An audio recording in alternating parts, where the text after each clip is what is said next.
mu gihe urwariye mu rugo ntuzatungurwe nuko bishobora kuba ngombwa ko hakoreshwa ikoranabuhanga ry'isaha ifasha abakozi b'ikigo cy'igihugu gishinzwe ubuzima RBC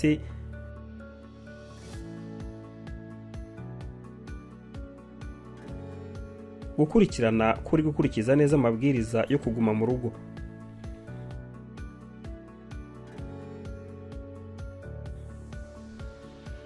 Iyo saha uzayambikwa n'abakozi babishinzwe ndetse bakaba ari nabo bonyine bafite uburenganzira bwo kuyigukuramo.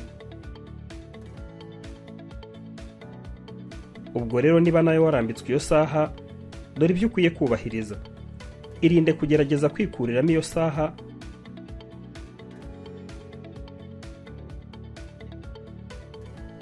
Wemerewe gusohoka gusa ugiye gukoresha ikizamini nyuma y'iminsi 14.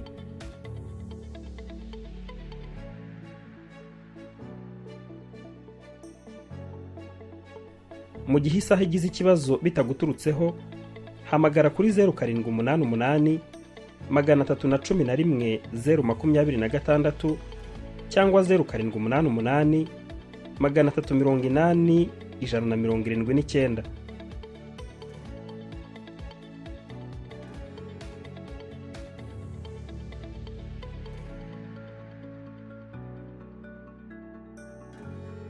Gerageza uyifate neza kuko nuyangiza uzishyura ikiguzi cyayo. Ukeneye ibindi bisobanuro cyangwa ubufasha ku birebana na COVID-19 wakwifashisha nimero itishyurwa ari 114.